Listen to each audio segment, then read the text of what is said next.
It's a relief to see you all made it back in one piece. Huh? Feels like there's quite a few people missing. Where's Flint's and the others? And what about Nefer?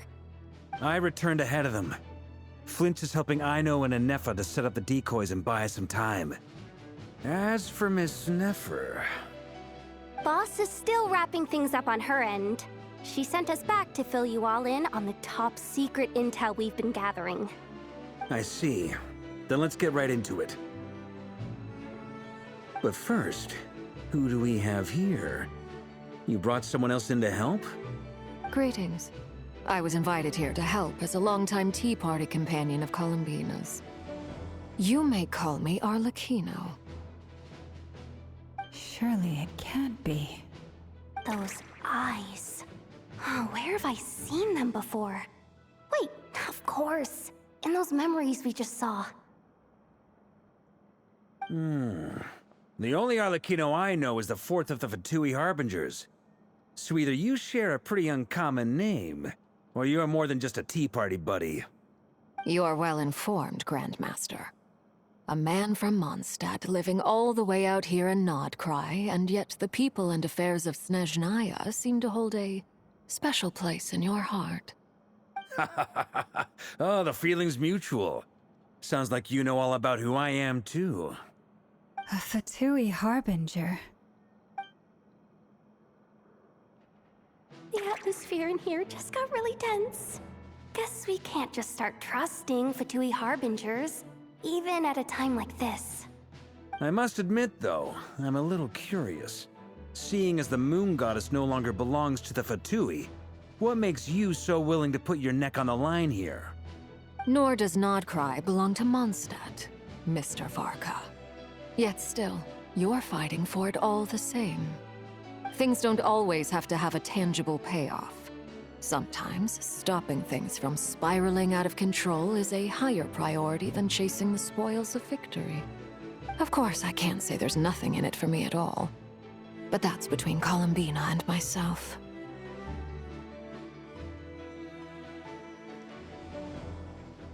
Forgive me. I don't mean to doubt you. It's just that the Fatui really have been the source of many of our troubles. We have our own way of doing things here in Nodcry. But ever since they arrived, the Fatui have treated us with nothing but hostility. I know there's been a lot of bad blood between us in the past. I've done my utmost to avoid friction whenever I could. But sometimes fundamental conflicts of interest simply can't be settled amicably. That's why I'm here solely in a personal capacity. This has nothing to do with the Fatui. As a gesture of good faith, I'll be frank.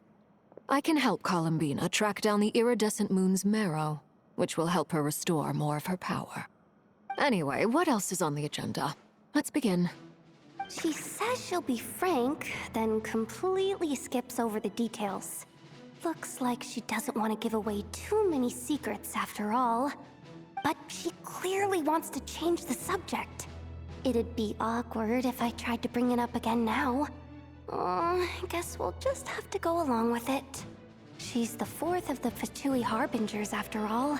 One look and you can tell she's not someone you'd want to mess with.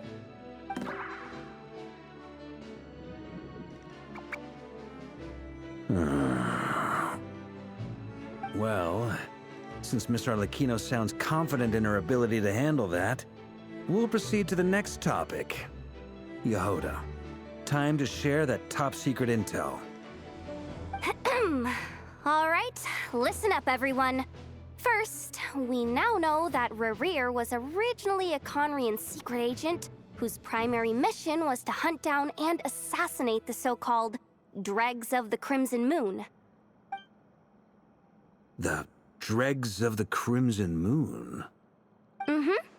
In the memories, there was a lot of talk about the Crimson Moon and Eclipse, and a whole bunch of other stuff from the time of Conria. To my knowledge, those were the names of two different Conrian dynasties. Long, long ago, it is said that the people of Conria worshipped the Crimson Moon, drawing a mysterious power from its reflection. But one day, a coup saw the Crimson Moon eclipsed, hence the name of the new dynasty that replaced it, and how it became the new emblem of Conria. Still, long after the Crimson Moon dynasty had fallen, the last ruler of the Eclipse dynasty, the Vinster King, still coveted the secrets it left behind. So, he sent the Rehir of Solnari to secretly hunt down the Crimson Moon's few remaining followers. In those days, Rerir showed no signs of madness. In fact, he was as normal as any other person. Oh, and he had a fiancé, or at least a would-be fiancé, called Tholindis. What's the matter?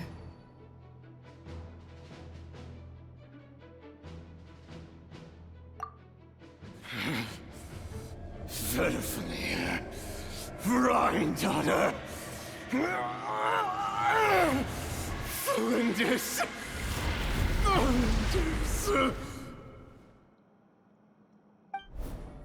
Interesting. Anything else? What about this would-be fiancé of his? Do we know anything about her? Well, she was a researcher at the Universitas Magistrorum, but it felt like she was hiding some kind of secret. Oh, and one more thing. For some reason, Rerir's fragment also contains some of Tholindis' memories, though only a very small portion. Well, no shortage of potential leads, I'll give you that. In any case, it sounds like we can conclude that while Tholindis was still around, Rerir appeared to be lucid and quite normal. Tholindis, it seems, must have been the one thing in this world that he couldn't let go of. Tell me though, were these pure-blood Conrians we're talking about here? Why do you need to know that? Hold on. If she was a pure-blood Conrian... Oh yeah! Just like how it was with the captain! If we could somehow find her, do you think there's any chance Rerir might regain some of his sanity? It's possible, but it would take a miracle. We can't pin all our hopes on that. That merchant who Nefer knows, Dori Sangama Bay. Maybe we could hire her to look into it. All right then. Let's keep working in our separate teams. Traveler, Paimon, Kutar, and Miss Arlecchino will go look for the iridescent moon's marrow. As for the others... On the way over here, I noticed that the Wild Hunt monsters had grown even more frenzied in their search for Kutar. At this rate, the people living here will be in grave danger too. So I'm thinking of gathering together some of our followers to go wipe them out. I'll head back to the curatorium and meet up with the boss. Feels good knowing we've all got something to be getting on with. Given that the Wild Hunt has been a lot more active lately, the Lightkeepers have likely begun their own operations too. If that is the case, someone will need to pass the news on to Flint's. I'll hold the fort for now, then discuss our next move with Flint's, Ino, and Anefa when they get back. Alright then. Well, the clock's ticking. If that's everything, we'll be on our way. We'd better get moving too. We'll try to buy you as much time as we can. Relax, just do your thing. I decided to call in some backup since things are getting so hairy. Our reinforcements should be here any minute now. Stay safe, everyone. Dismissed.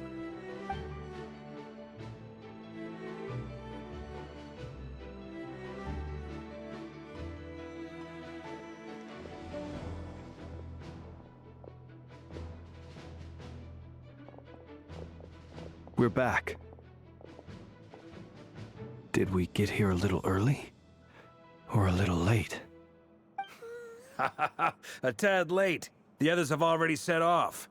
To summarize, our resident moon goddess has found us a new ally, and Boss Nefer has uncovered some promising info.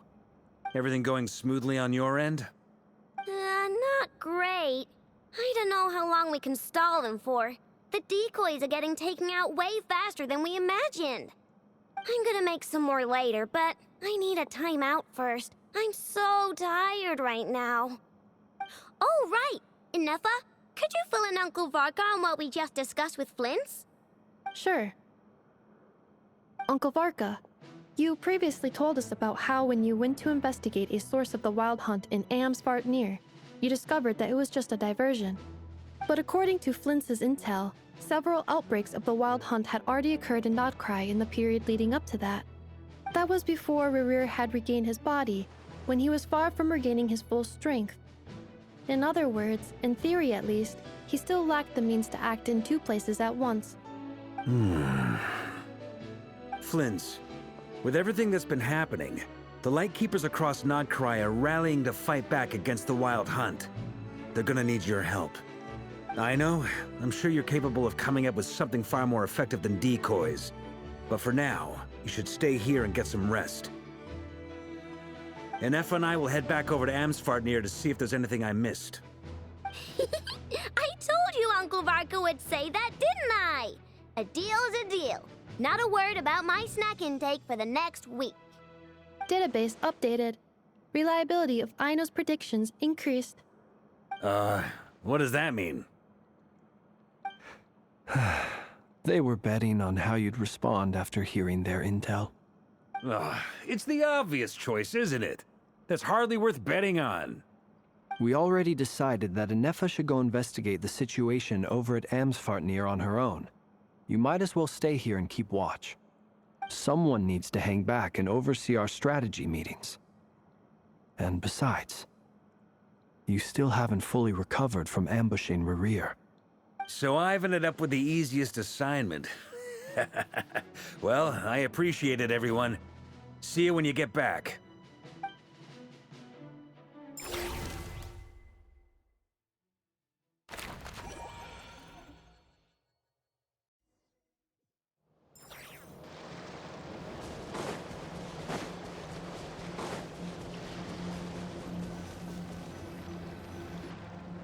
Here, this will serve as a good spot to cross over. Arlecchino, hold up a second. Since you brought us all this way, would you mind telling us what you've got planned? We still haven't got the slightest idea what's going on here. And if even Columbina doesn't know where the iridescent moon's marrow is, how do you? Simple. Because I am an inheritor of the royal bloodline of the Crimson Moon, and one of the last surviving embers of the Two Worlds' flames. Huh? Are you serious? Isn't you're a descendant of that Crimson Moon dynasty we were just talking about? The one from ancient Conria? Your surprise is understandable. I was also taken aback when I first learned of it. But the more I thought about it, the more I realized the signs had been there all along. When I was young, I discovered I could wield a very special kind of fire. It coursed like blood through my veins and smoldered away inside my nerves. What's more, whenever I experienced strong bursts of emotion or drew too deeply on this power, it was like some kind of presence within the fire would begin to gnaw away at me, consuming me from the inside out. Exactly. That is why my hands are like this, too. At first, I saw it only as a curse, but once I became a harbinger, the Jester apprised me of the truth. Together with my own investigations over the past few years, there are several things that I have gradually come to understand. For instance, take the so-called Crimson Moon. In truth, it is nothing more than the shattered remnants of the iridescent moon, fused with the abyss to prolong its lifespan. Since this blood flame was bestowed upon me by the Crimson Moon, it is a fusion of the iridescent moon's former power and the corruption of the abyss. You all understand the nature of the abyss well enough. I draw upon its power, and in return, it hungers for my soul. This strange blackness is the mark of corruption it has left behind. If I recall correctly, you once told me that if the corruption ever made it to your heart, you'd become a completely different person. Yes, and that's the reason I'm always careful not to push my power too far. It's essentially a never-ending tug of war. Whew. sounds intense. Anyway, the rest of my story can wait. Is there anything else about the Crimson Moon or the Iridescent Moon that you're unclear about? Paimon has a question. So, the crimson moon that the Karians used to worship was actually the iridescent moon, right? Which was one of the three moon sisters. Does that mean that the Karians were to the crimson moon as the frost moon scions are to the frost moon? So much of that history has been lost. We have no way of knowing exactly what they were like. But I would suspect that the Conrians weren't as devout in their moon worship as it might appear. The iridescent moon's remains simply served as their link to the Abyss. Later on, perhaps someone discovered a way to make direct contact with the Abyss. Or maybe there was some kind of ideological divide. Either way, a dissenting faction staged a coup and drove out the royal heirs of the Crimson Moon dynasty. Still, even with the dark sun looming high overhead, the Crimson Moon's glow never truly faded. If you want living proof, it's standing right before you. The first time we met, I sensed something familiar in your presence. When I looked at you, I felt I could see that mysterious red moon in the corner of my eye. In your flames, I saw its broken image, surrounded by a strange black aura. Well, I appreciate that you kept it to yourself. Much about the Crimson Moon is still a mystery, and I'd prefer not to end up as the object of an insane research project. Anyway, time is against us here, so if there's any other questions, they'll have to wait. I just want to make sure I've got one thing straight. In her letters, Sandrone mentioned that since you are unable to contain the iridescent moon's marrow yourself, you intend to leave it in my custody. Correct? That's right. For now, it's the only way I can pay you back for your help. The iridescent moon is already part of who you are. So with its marrow in your possession, you'll be even more powerful than before. Deal. Then let's get started. Get what started? What does this place have to do with the Crimson Moon? When I first became a Harbinger, the Jester gave me a book called Paranhari, also known as Leobranto Innamorato. You should be able to buy a copy next time you're in Fontaine. It's a love story set in the Crimson Moon era. But setting aside the tangled romances of its characters, it also records a few interesting details. In the Crimson Moon era, or so the story goes, there was an orphanage that received children from beyond the bounds of this world, and subjected them to a peculiar induction ceremony. Beyond the bounds of this world? For real? And what kind of induction ceremony? The Crimson Moon sages looked beyond this world for beings with powers that surpassed the gods. But fearing they might lose control, they subjected these children to a process of refinement. They made these children crawl up a fireplace and kept asking them, "Have you died? Did you see it?" Until they finally admitted to having died and seen a crimson moon. The adults embraced the children who passed the ritual, telling them, "Within the fireplace, you have traversed the flames between two worlds. Here and now, you are born anew." The book leaves much unsaid, but I suspect that this was their way of branding the children they had enrolled, leaving an indelible mark upon them so that they would forever live in the Crimson Moon's light. That explains why I can't sense the Crimson Moon's marrow in this world. It makes sense that it would be sealed in a special space that can only be accessed temporarily through some kind of ritual. But there's no fireplace here. Do you see a chimney anywhere? Oh, are we supposed to build it ourselves? Okay, fine. Paimon will go find some bricks. That won't be necessary. The fireplace is purely symbolic. The key to the ritual is crossing the flames between two worlds. In other words, the flames that burn within me. Those burned away by such flames leave behind a kind of ghostly afterimage in the world. In the days of Conria, people believed they could be used to bridge the gap between the two worlds of life and death. In short, I can open a passage to that space for you. That's the easy part. The catch is I'll need to stay on this side to keep the passage open, so I won't be able to come with you. Once you're inside, you'll have to find your own way. Very well.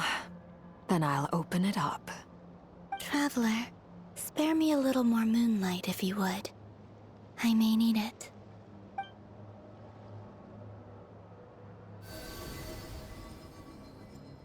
Thank you. I feel like I've recovered some of my strength now. It should be enough to move us across short distances and confront whatever dangers might await.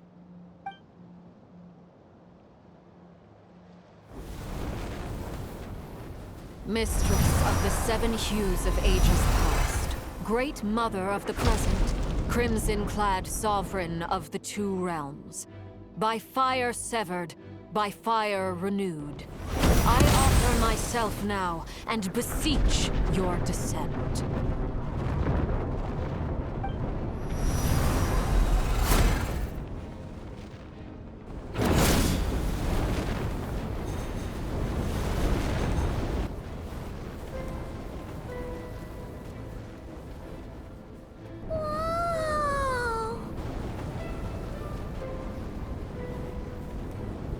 One word of advice. As you're crossing over, no matter what voices you hear, do not answer. Got it! I sense a sinister gloom inside, but also the familiar light of the moon. I feel that I am about to meet an old friend who has changed beyond all recognition. All right, let's go.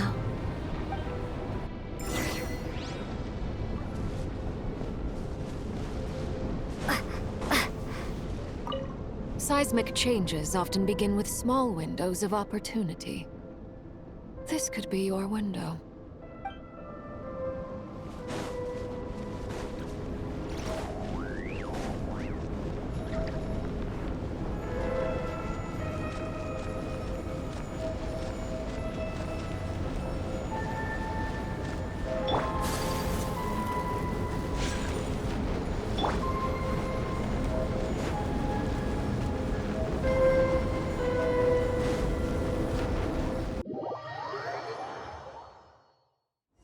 I sense your presence and craving death and rebirth.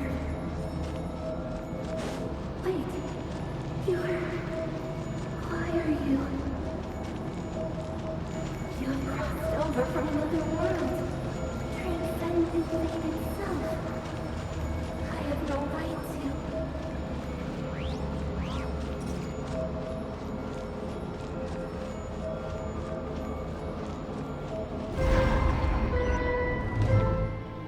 Hey! Look up at the sky! A red moon! This must be the spot, right? Is that the abyss? It's practically filled the entire place! What now? What a tragic sight. Fragments of your broken body, seized by the abyss, and hung up aloft like mummified remains. Iridescent moon. Was this truly what you wished for? Careful! There's something spooky about this place. Feels like something is lurking in the fog. Haimon's right behind you. Whatever you do, don't run off without her.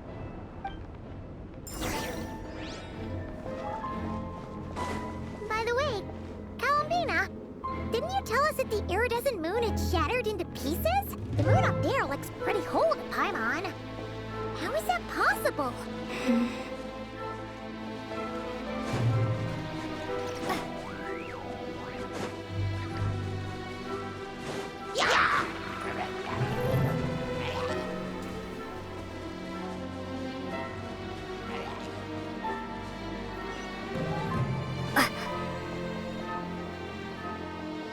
Just like I thought. It was only a facade.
Huh? Huh? For real? That's way too high! There's no way we'll be able to reach it! No. I'm not sensing anything up there. It's coming from under the mountain. Let's see... Ah! There's some kind of weird shadow over the water! Wait, see that? Looks like a mechanism of some sort. Let's check it out!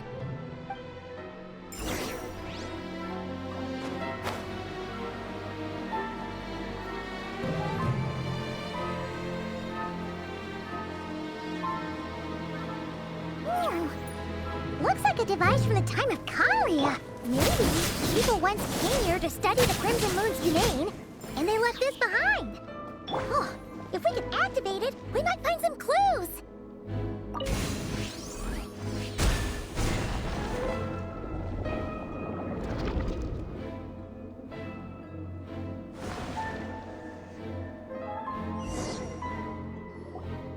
Hey, look at that! Now that the mechanism's running, the shadow in the water looks different. Do you think these mechanisms might be the key to unlocking the secret? Let's try to find more of them! Thalindis, we'll leave the rest of the research in your hands. We'll be heading back now. I hope this isn't ruining date night. Ugh. Mind your own business. Just leave me some snacks on the table. Thalindis? Is that Rear's girlfriend? How come we're hearing her voice here?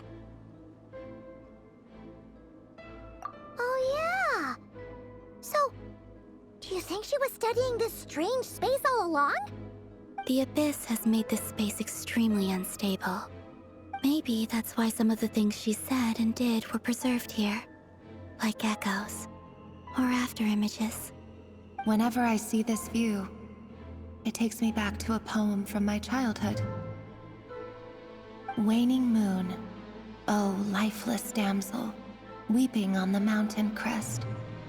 Mourning still in wistful tone, her fragile soul now laid to rest. For me, of all people, to be here investigating the mysteries of the Crimson Moon space. Is it a coincidence? Or something more?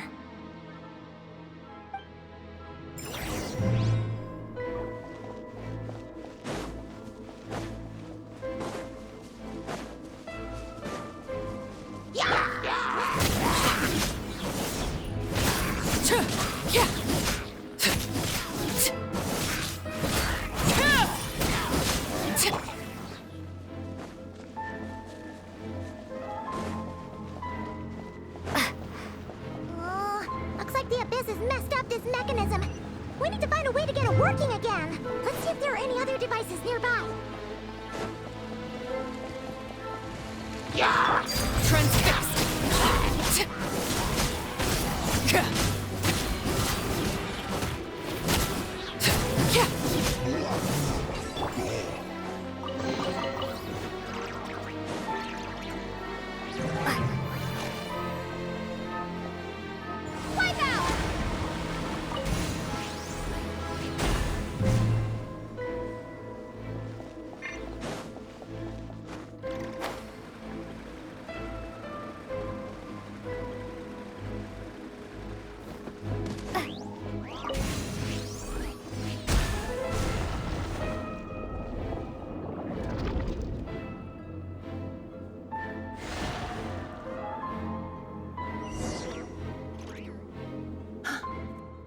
see. So the moon marrow, or rather the power of the 3 moons, is the key to unlocking. If it really does exist, then maybe this madness can finally be put to an end.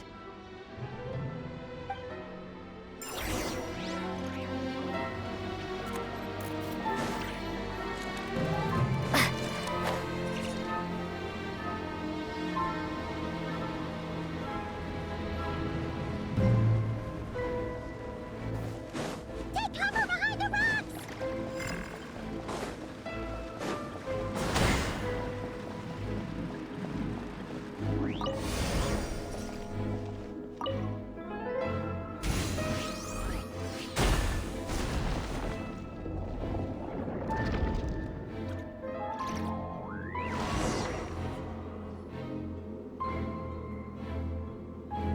With the Abyss inhibitors in place, I should be able to access the chamber with the moon marrow.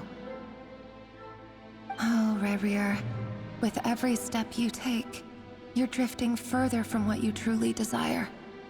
But you're not the root of the problem. Ever since that outsider set foot in Conria, the Vinster King has sunken deeper into madness. If only I could get my hands on that outsider.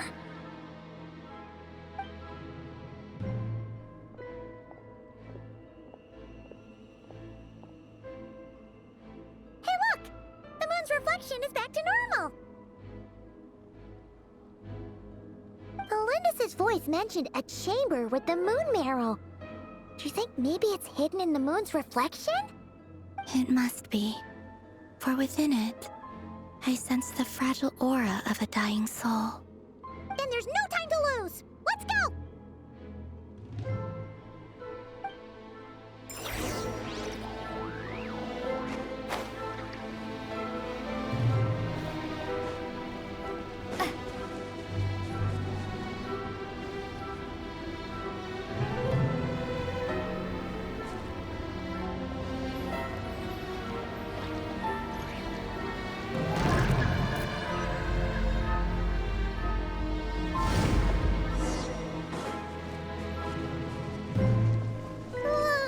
These things are so creepy!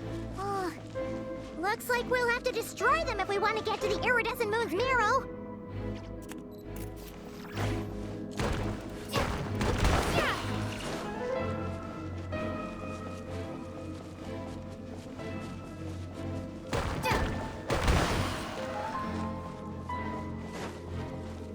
That must be the iridescent moon's marrow! Oh, we'll need to destroy these things before we can reach it!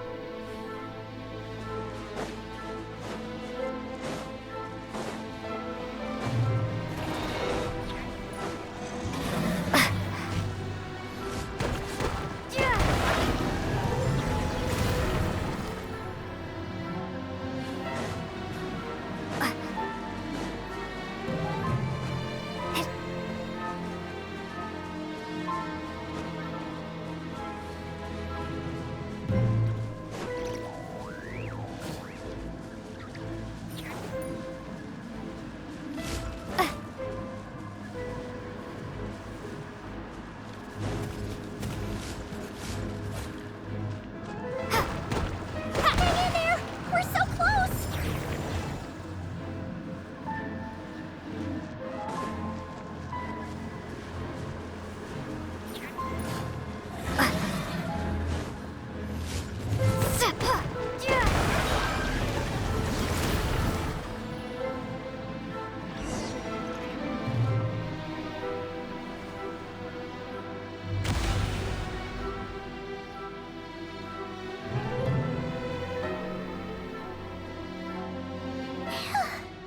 We finally did it!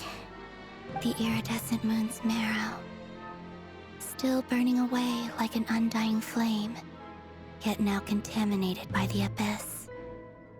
It has taken on a new form entirely. If we can purify the abyssal power within, we should be able to obtain its untainted essence.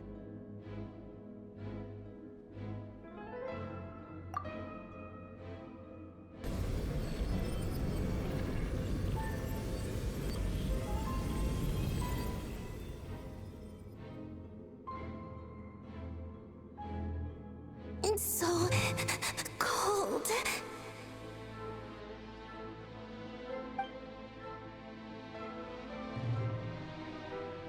Is it you? Are you here? Huh? Are you talking to us? At long last, I can see you once more. Our fates have crossed, and I am finally free. I'm sorry, I lied to you. Even knowing what was to come, I still couldn't let go of the fear in my heart as death drew near.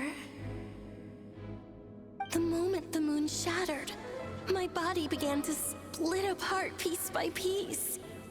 Like I was being cut into pieces by 1,000 blunt blades. My thoughts scattered as the cold crept in.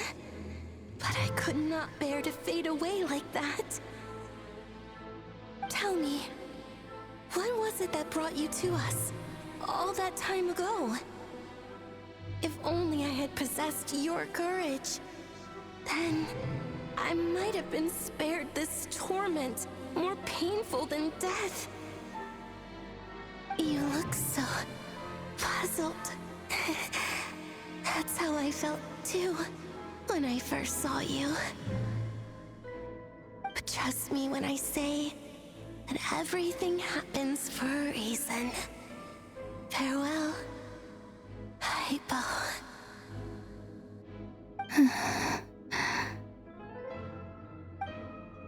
What was that all about? Was that the goddess of the iridescent moon? Oh, it sounded like she was speaking to a long-lost friend. But none of us have ever met her before, right? Perhaps. She took me for the goddess of the frost moon she once knew. For a fading soul like hers, our auras must be too similar to tell apart. But anyway, we've got the iridescent moon's marrow now. That should help you regain your strength, right? Alright, time to leave this place and meet back up with Arlecchino. Let's go!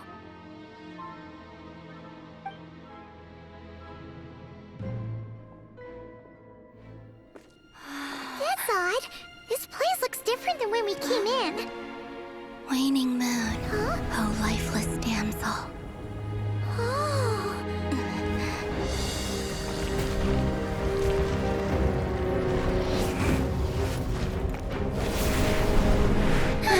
Hurry! The place is collapsing! It wants to trap us here. Who's it? The Abyss? Now we've taken the moon marrow. All that's left here is a dark will. It will show us no mercy.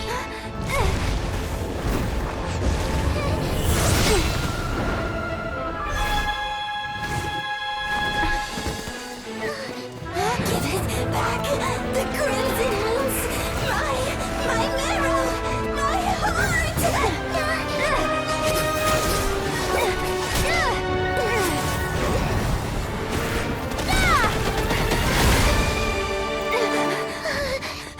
Finally! Huh? Oh no! The exit's blocked! They're back! Now what do we do? This is where you fall. Witness my rise. Hey, it's... What are you waiting for?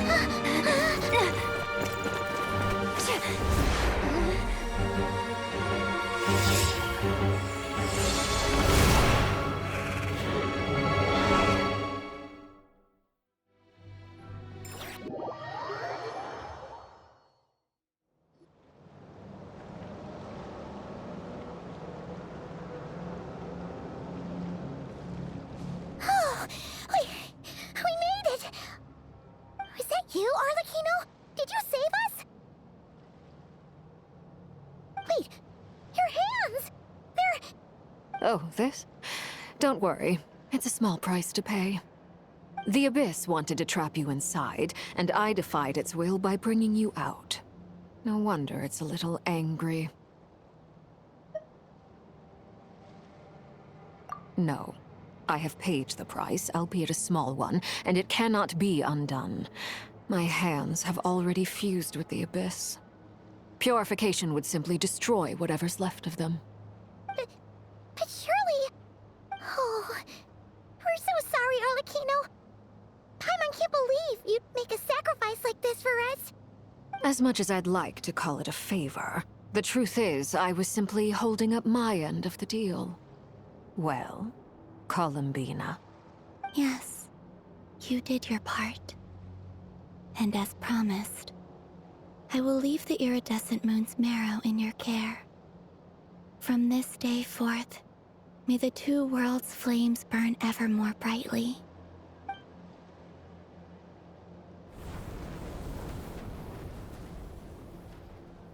I'll take that as a blessing. Now, Columbina, give me your hand. Accept this moonlight I offer in return.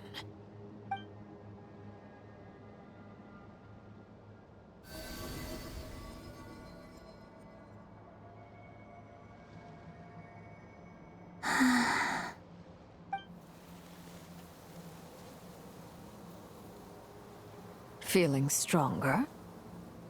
Hey, Columbina, are you okay? I'm fine. Our powers are a little at odds, that's all.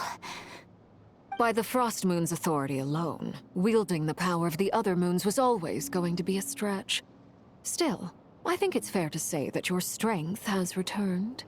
At least to the level it was at as Third Harbinger. It's still not enough. There's no way I can hope to challenge Rayrir like this. Just one more ray of moonlight, if you would. It's okay. I can take it.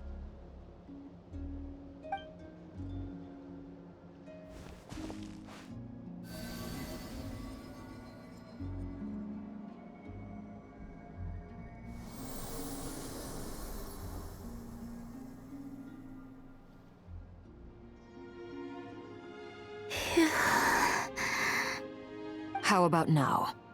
Fighting fit?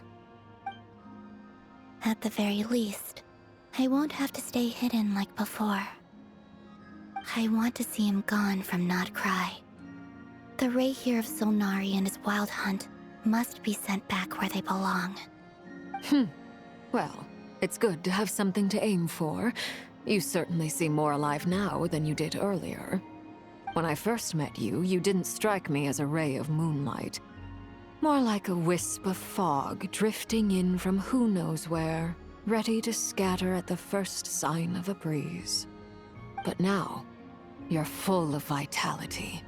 Just like the Frost Moon, once the brightest of them all.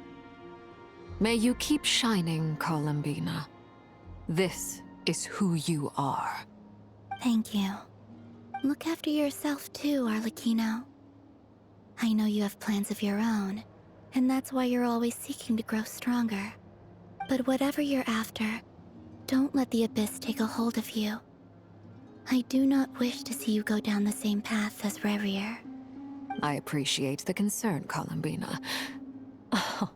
Although perhaps it's time you took a new name. A new name? Kutar, the Moon Maiden, Columbina. They're nothing more than code names. They describe who she is and the roles she's played, but they're not her real name. We often use code names in the House of the Hearth, too. But it's knowing your real name that keeps you grounded. Up till now, you've been living a wandering life, so you've probably never really cared. All I'll say is this. Once you've defeated Rayrir, give it some thought. All right, that's it from me.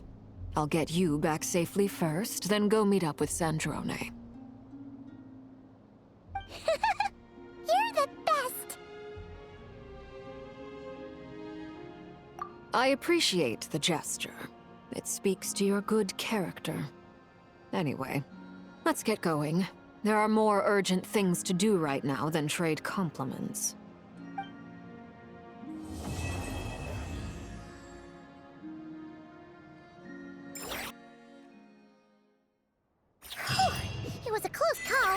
But we got the iridescent moon's marrow and restored Columbina's strength. And that's all that matters. In other words, mission accomplished. Paimon wonders how everyone else is doing.